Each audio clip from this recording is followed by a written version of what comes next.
Capítulo 4. Teoria das manifestações físicas. Movimentos e suspensões. Ruídos, aumento e diminuição de peso dos corpos. Ponto 72.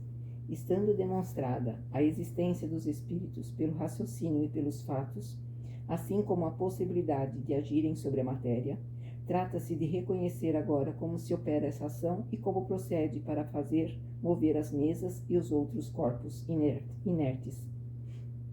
Um pensamento se apresenta muito naturalmente, e foi o que tivemos, como foi combatido pelos espíritos que nos deram uma outra explicação, a qual estávamos longe de esperar. É uma prova evidente de que sua teoria não era nossa opinião.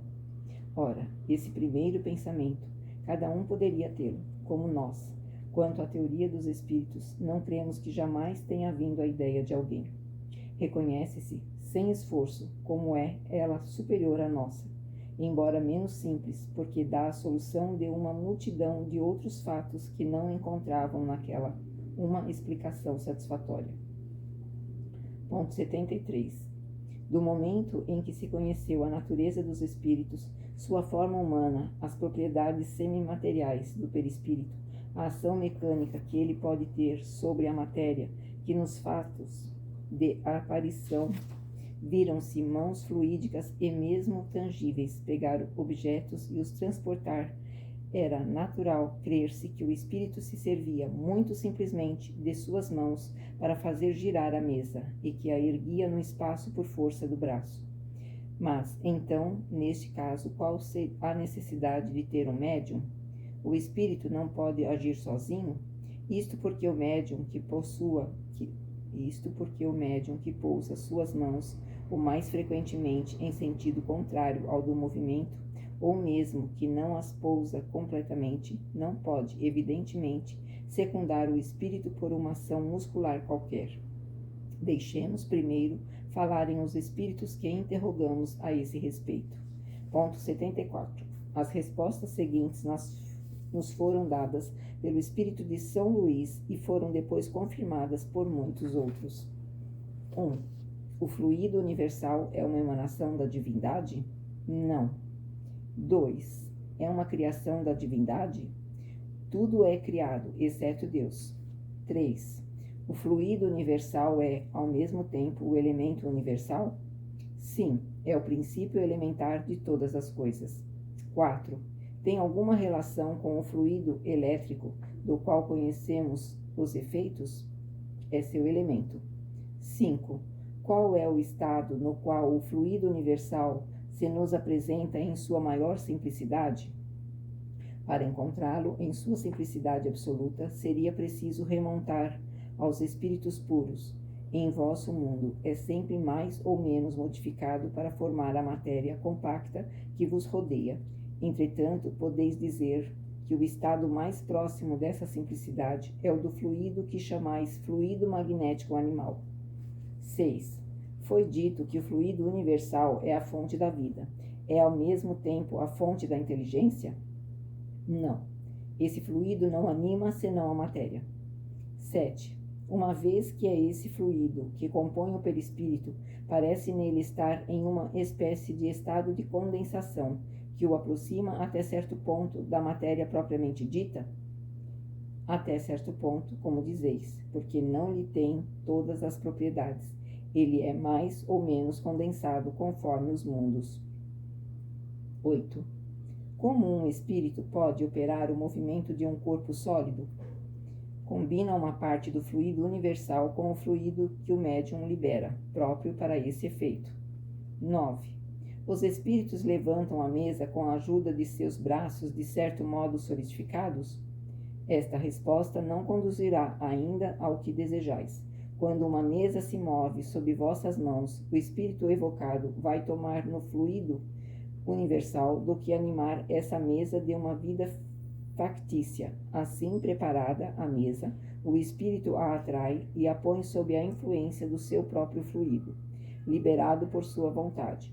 Quando a massa que quer pôr em movimento lhe é muito pesada, chama em sua ajuda outros espíritos que estão em suas mesmas condições, em razão de sua natureza etérea.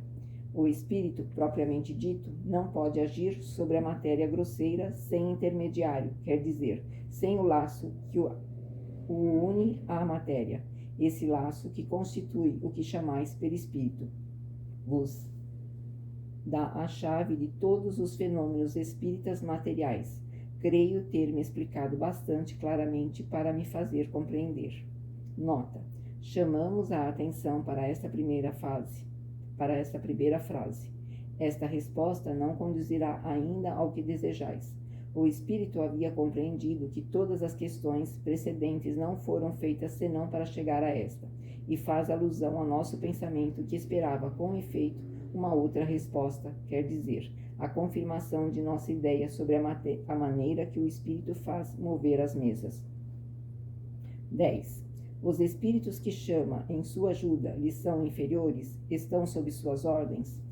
Iguais quase sempre, frequentemente vêm por si mesmos. 11. Todos os espíritos estão aptos para produzir os fenômenos desse gênero?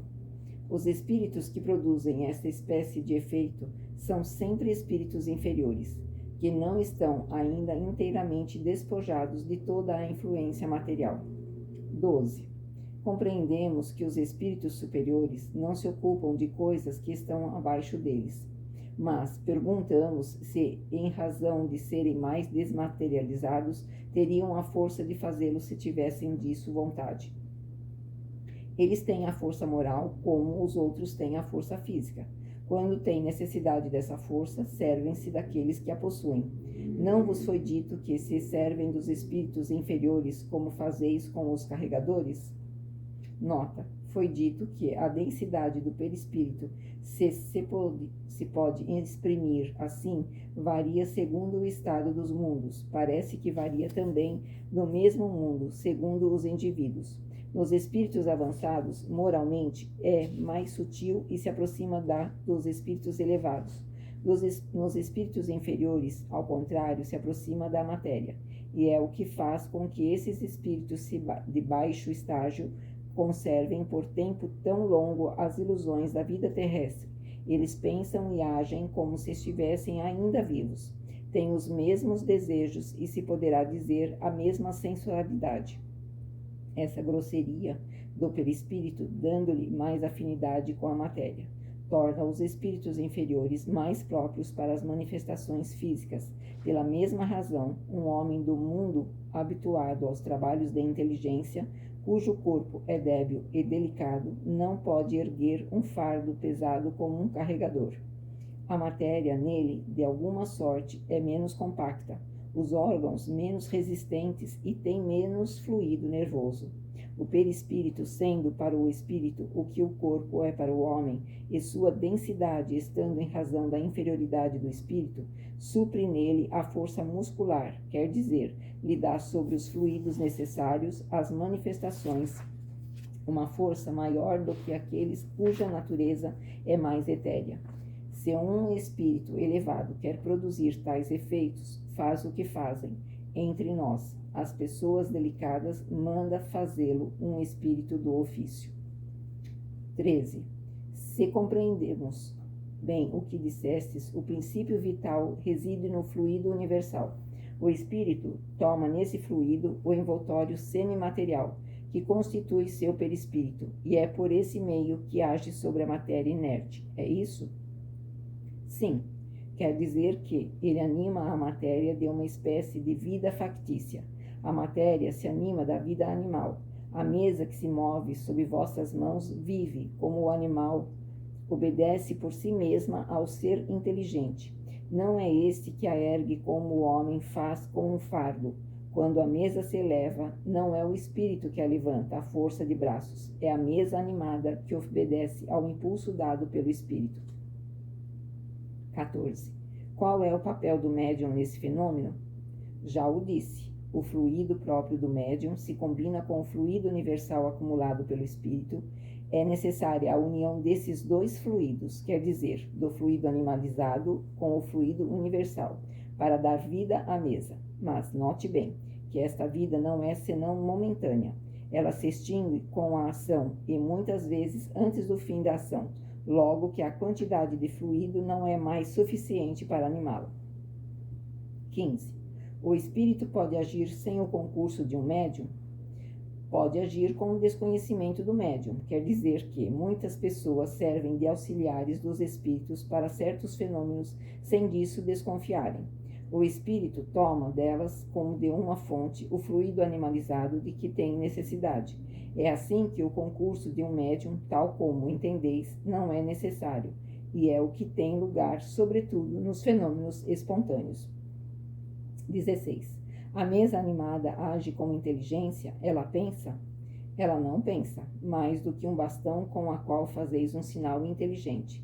Mas a vitalidade de que está animada lhe permite obedecer ao impulso de uma inteligência. Sabei, pois, bem que a mesa que se move não se torna espírito, e que não tem por si mesma nem pensamento e nem vontade. Nota: muitas vezes serve-se de uma expressão análoga na linguagem usual, dizendo-se de uma roda que gira com velocidade que está animada de um movimento rápido. 17. Qual é a causa preponderante na produção deste fenômeno, o espírito ou o fluido? O espírito é a causa, o fluido é o instrumento. As duas coisas são necessárias. 18. Que papel desempenha a vontade do médium nesse caso? Chamar os espíritos e secundá-los no impulso dado ao fluido. A ação da vontade é sempre indispensável? Ela ajuda à força, mas não é sempre necessária, uma vez que o movimento pode ocorrer contra e malgrado essa vontade. E isso é uma prova de que há uma causa independente do médium. Nota: o contato das mãos não é sempre necessário para fazer mover um objeto. O mais frequentemente o é para dar o primeiro pulso, mas uma vez que o objeto está animado, pode obedecer à vontade sem contato material. Isto depende, seja da força do médium, seja da natureza dos espíritos. Um primeiro contato não é mesmo sempre indispensável. Disso temos a prova nos movimentos e deslocamentos espontâneos, que não se sonha provocar. 19. Porque todo mundo não pode produzir o mesmo efeito e porque os médiuns não têm a mesma força? Isso depende do organismo e da maior ou menor facilidade com a qual a combinação dos fluidos pode se operar. Depois, o espírito do médium simpatiza mais ou menos com os espíritos estranhos que nele encontram a força fluídica necessária. Ocorre com esta força como com a dos magnetizadores, ser maior ou menor. Sob esse aspecto, há pessoas que são inteiramente refratárias, outras nas quais a combinação não se opera senão por um esforço de sua vontade, outras, enfim, nas quais ocorre tão naturalmente e tão facilmente que nem desconfiam disso e servem de instrumentos sem o saberem, como já dissemos. Abre parênteses. Veja-se adiante o capítulo das manifestações espontâneas. Fecha parênteses. Nota: o magnetismo, sem nenhuma dúvida, é o princípio desses fenômenos, mas não como se o entende geralmente. A prova é que há magnetizadores muito poderosos que não fariam mover uma mesinha, e pessoas que não podem magnetizar, mesmo crianças, a quem basta pousarem os dedos sobre uma mesa pesada para fazê-la agitar-se. Logo, se a força medianímica não está em razão da força magnética, é que há uma outra causa. 20. As pessoas ditas elétricas podem ser consideradas como médiuns? Essas pessoas tomam em si mesma o fluido necessário à produção do fenômeno e podem agir sem o concurso de espíritos estranhos. Não são médiuns no sentido dado a essa palavra, mas pode ser também que um espírito os assista e aproveite as suas disposições naturais. Nota: essas pessoas seriam como os sonâmbulos que podem agir com ou sem o concurso de um espírito estranho. Veja no capítulo dos médiuns a parte relativa aos médiuns sonâmbulos. 21. O espírito que age sobre os corpos sólidos para movê-los está na substância mesmo dos corpos ou fora dessa substância? Na substância e fora dela. Dissemos que a matéria não é obstáculo para os espíritos, que penetram tudo, Uma porção do perispírito se identifica, por assim dizer, com o objeto que ele penetra. 22. Como o espírito faz para bater, serve-se de um objeto material? Não mais do que de seus braços para erguer a mesa. Sabeis que não tem martelo à sua disposição. Seu martelo é o fluido combinado posto em ação por sua vontade para mover ou para bater. Quando move, a luz vos dá a visão dos movimentos. Quando bate, o ar vos traz o som. 23. Concebemos isso quando bate num corpo duro, mas como pode fazer ouvir ruídos ou sons articulados no vago do ar? Uma vez que age sobre a matéria, pode agir sobre o ar, tão bem como sobre a mesa. Quanto aos sons articulados, pode imitá-los com todos os outros ruídos. Ponto 24. Dizeis que o espírito não se serve das mãos para remover a mesa. Entretanto, viu-se em certas manifestações visuais aparecerem mãos cujos dedos passeavam sobre o teclado, agitavam as teclas e faziam ouvir sons. Não pareceria que o movimento das teclas aqui era produzido pela pressão dos dedos? Esta pressão não é direta e real quando se faz sentir sobre nós mesmos, quando essas mãos deixam marcas sobre a pele. Não podeis compreender a natureza dos espíritos e sua maneira de agir, senão por comparações que somente vos dão uma ideia incompleta, e é um erro sempre querer assimilar seus procedimentos ao vosso. Seus procedimentos devem estar em relação com o seu organismo. Não vos disse que o fluido do perispírito penetra a matéria e se identifica com ela, que anima de uma vida factícia? Pois bem, quando o espírito pousa os dedos sobre as teclas, os pousa realmente e mesmo as movimenta, mas não é pela força muscular que pressiona sobre a tecla. Anima a tecla como anima a mesa, e a tecla que obedece à sua vontade se movimenta e golpeia a corda. Aqui se passa uma coisa que tereis dificuldades para compreender, e é que certos espíritos são tão pouco avançados e de tal modo materializados comparativamente aos espíritos elevados, que têm ainda as ilusões da vida terrestre e creem agir como quando tinham seus corpos. Não se dão mais conta da verdadeira causa dos efeitos que produzem, do mesmo modo que um camponês não se dá conta da teoria dos sons que articula.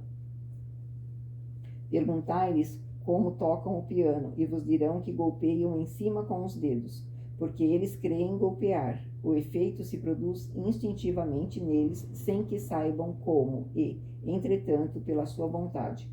Quando se fazem ouvir por palavras, sucede o mesmo. Nota: resulta dessas explicações que os espíritos podem produzir todos os efeitos que nós mesmos produzimos, mas por meios apropriados ao seu organismo. Certas forças que lhes são próprias substituem os músculos que nos são necessários para agir, do mesmo modo que o gesto substitui nos mudos a palavra que lhes falta. 25. Entre os fenômenos que se citam como provas da ação de uma inteligência oculta, há os que são evidentemente contrárias a todas as leis conhecidas da natureza. A dúvida, então, não parece permitida? É que o homem está longe de conhecer todas as leis da natureza. Se as conhecesse todas, seria espírito superior.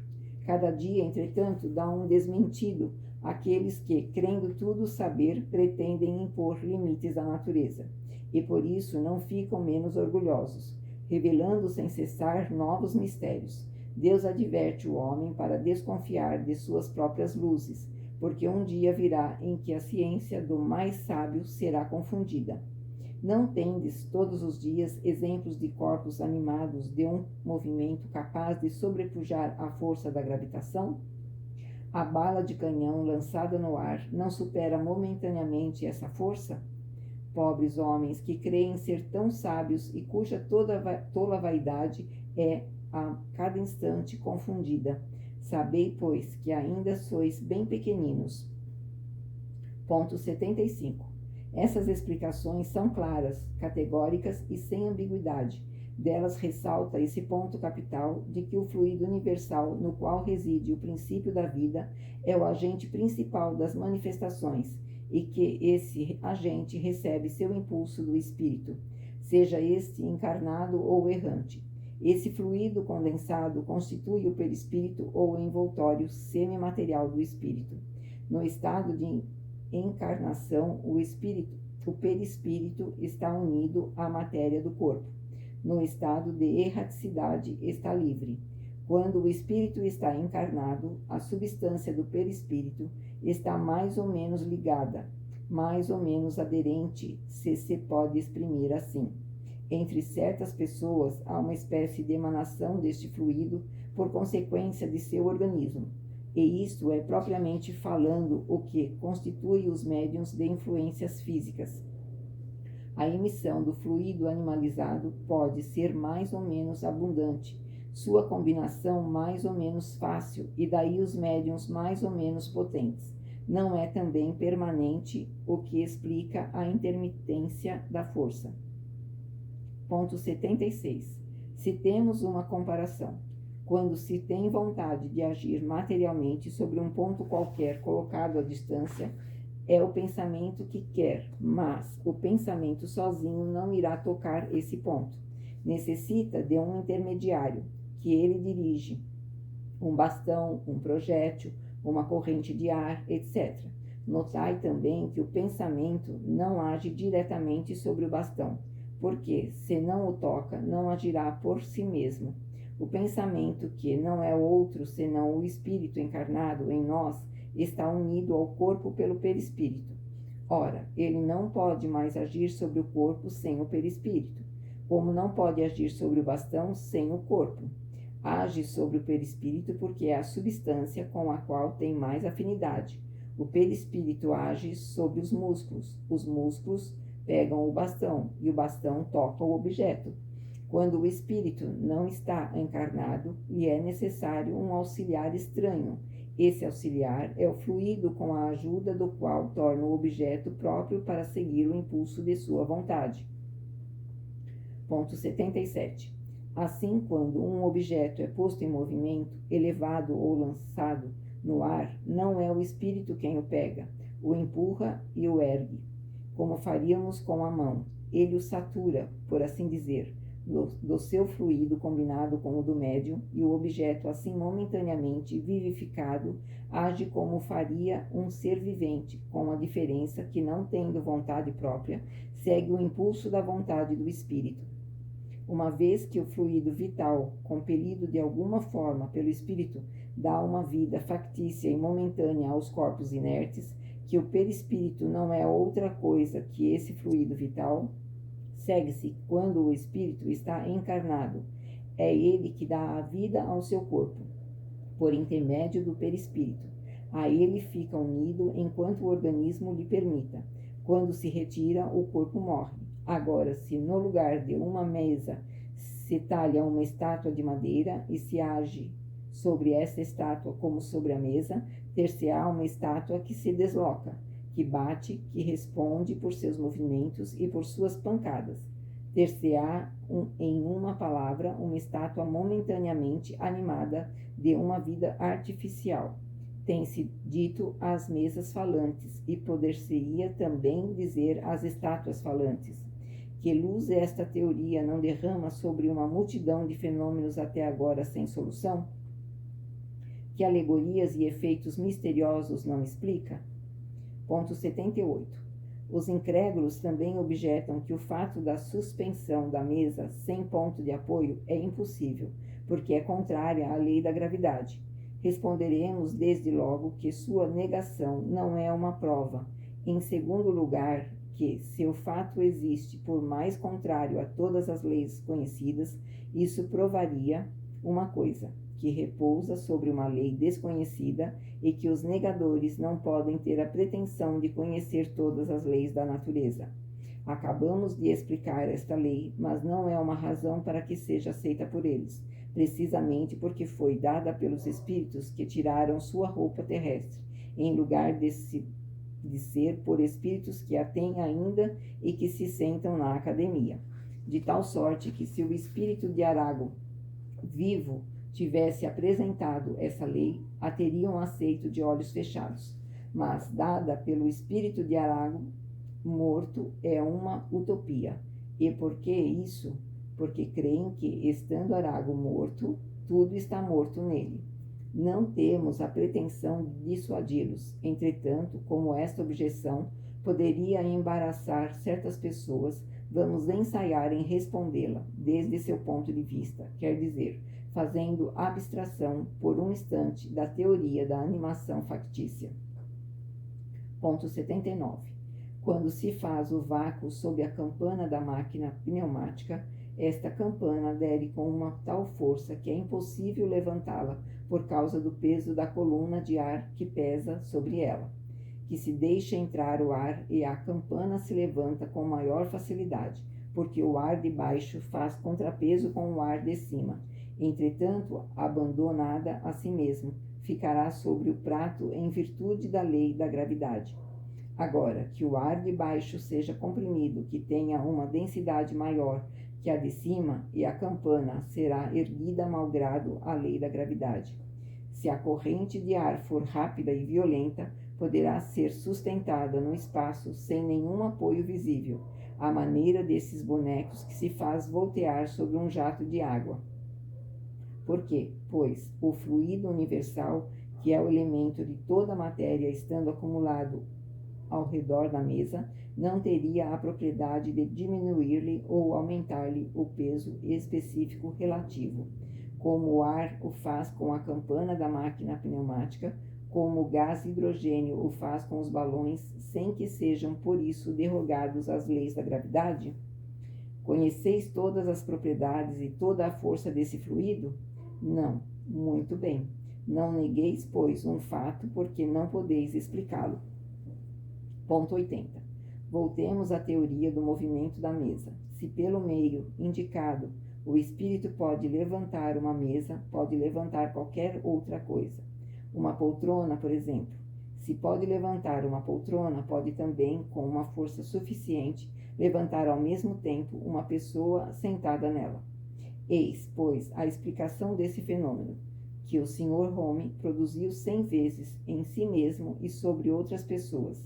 Ele o renovou durante uma viagem a Londres, e a fim de provar que os espectadores não eram joguete de uma ilusão de ótica. Fez no teto uma marca com lápis e passou sob ela. Sabe-se que o Sr. Home é um poderoso médium para os efeitos físicos. Era, nesse caso, a causa eficiente e o objeto. Ponto 81. Faz um momento, falamos do aumento possível do peso com efeito. É um fenômeno que se produz algumas vezes e que nada tem de mais anormal do que a prodigiosa resistência da campana sob pressão da coluna atmosférica. Viram-se, sob a influência de certos médiuns, objetos bem leves e oferecerem a mesma resistência. Depois, de repente, cederam ao menor esforço. Na experiência acima, a campana não pesa, na realidade, por si mesma, nem mais nem menos, mas parece mais pesada pelo efeito da causa exterior que age sobre ela. Provavelmente o mesmo ocorre aqui. A mesa tem sempre o mesmo peso intrínseco, porque sua massa não aumentou, mas uma força estranha se opõe ao seu movimento, e esta causa pode estar nos fluidos ambientes que a penetram, como a que aumenta ou diminui o peso aparente da campana. Está no ar. Fazei a experiência da campana pneumática diante de um camponês ignorante, e não compreendendo que é o ar que não vê, que age, não será difícil persuadi-lo de que é o diabo. Dir-se-á, talvez, que, sendo esse fluido imponderável, seu acúmulo não pode aumentar o peso de um objeto. De acordo, mas notai que, se nos servirmos da palavra acúmulo, foi por comparação e não por assimilação absoluta com o ar. Ele é imponderável, seja, entretanto, nada à prova. Sua natureza íntima nos é desconhecida e estamos longe de conhecer-lhe todas as propriedades. Antes que se tivesse experimentado o peso do ar, não se suspeitava do peso desse mesmo ar. A eletricidade está também alinhada entre os fluidos imponderáveis. Entretanto, um corpo pode ser detido por uma corrente elétrica e oferecer uma grande resistência àquele que queria levantá-lo. É, pois, que se tornou aparentemente mais pesado. Porque não se vê o suporte, seria ilógico concluir que não existe. O espírito pode ter, pois, alavancas que nos são desconhecidas. A natureza nos prova todos os dias que sua força não se detém no testemunho dos sentidos. Não se pode explicar, senão por uma causa semelhante, o fenômeno singular do qual se viram muitos exemplos, de uma pessoa jovem, débil e delicada, levantando com 2 dedos, sem esforço e como uma pluma, a um homem forte e robusto com o assento em que estava. O que prova uma causa estranha à pessoa são as intermitências da faculdade.